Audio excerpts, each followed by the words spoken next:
Hello. হ্যাঁ, হ্যাঁ। হ্যাঁ, বিদেশ গাজী বলছো তো নিশ্চয়ই। হ্যাঁ, হ্যাঁ, বিদেশ গাজী বলছি। আচ্ছা, যাই হোক, বিষয়টা হচ্ছে আগামীকাল আন্দোলন, ভীষণ লড়াই, বজ্রকঠিন লড়াই ইন্টারভিউয়ের জন্য, অল্প শূন্যপদ। তো কি স্টেপ রয়েছে আপনাদের, একটু যদি ডিটেলস বলেন। দেখুন স্যার, কাল হচ্ছে আমাদের একটা শান্তিপূর্ণ মিছিল আছে হ্যাঁ। শিয়ালদা থেকে ধর্মতলা।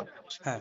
আপনারা জানেন যে গত 3 বছর, প্রায় 3 বছর ধরে আমরা একই দাবি করে এসেছি যে হ্যাঁ। শূন্যপদ দিয়ে একটা বড় নিয়োগের, হ্যাঁ। কিন্তু এত কম ভ্যাকান্সিতে, নামমাত্র ভ্যাকান্সিতে হ্যাঁ। নোটিফিকেশন, শর্ট নোটিশ দেওয়া হয়। হ্যাঁ। তো এই মুহূর্তে আমরা পুরনো যারা আছি বা অনেক ক্যান্ডিডেট কিন্তু ডিপ্রাইভ অলরেডি হয়েই যাবে। তো অবশ্যই। আমরা শেষ চেষ্টা পর্যন্ত দেখব। আজকে একটা শান্তিপূর্ণ মিছিল দিয়ে শুরু করছি। আচ্ছা। আমাদের আন্দোলনটা সবে শুরু হচ্ছে। হ্যাঁ। আর আগামীকাল আমরা ওখান থেকে প্রাইমারি পর্ষদ বা শিক্ষা দপ্তর হ্যাঁ। বা নবান্নে যদি কোনো প্রসেস থাকে, যদি যাওয়া যেতে পারে, আচ্ছা। তো সেখানে যাব। গিয়ে আমরা 1 সপ্তাহের একটা একটা সময়সীমা দেবো যে 1 সপ্তাহের মধ্যে আমাদের নিয়ে কোনো না কোনো পদক্ষেপ নিন। হুম।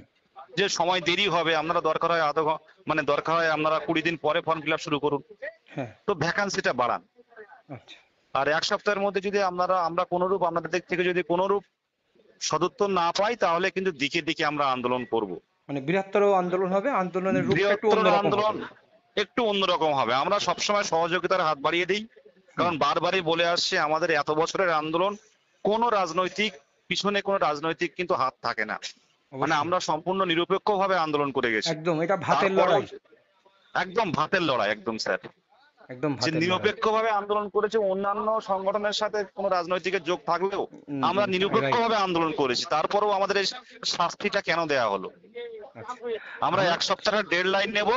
হুম। এই 1 সপ্তাহের মধ্যে যদি কিছু না হয়, আমরা কিন্তু দিকে দিকে 23 জেলায় মুখ্যমন্ত্রী যেখানে যাবে সেখানে কিন্তু চাকরি প্রার্থীরা চলে যাবে। সেক্ষেত্রে অবশ্যই। কিন্তু আমাদের কিছু করার থাকবে না। রাজ্যে প্রচুর শূন্যপদ রয়েছে, এমনকি প্রতিটা স্কুল অনেক শূন্যপদ রয়েছে, বা একটা স্কুল রয়েছে, একাধিক স্কুল উঠে যাচ্ছে। মানে এরকম একটা বিষয় চারিদিকে রয়েছে।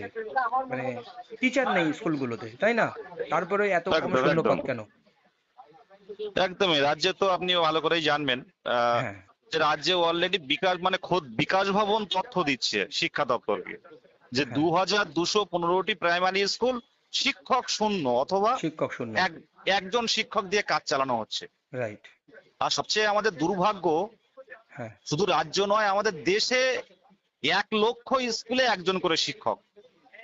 খুব দুর্ভাগ্যজনক বিষয়। আজকে গরিব, মেহনতি এবং নিম্নবিত্ত মানুষের, আপনারা ভালো করে হ্যাঁ। জানবেন, হ্যাঁ। যাদের সন্তানরা যে সরকারি প্রাইমারি বিদ্যালয়ের উপর ভর করে যারা হাই স্কুলে যায় হুম। প্রাইমারি পড়ার পর, সেই হুম। স্কুলগুলো দিকে দিকে বন্ধ হচ্ছে। হুম। রাইট। রাইট।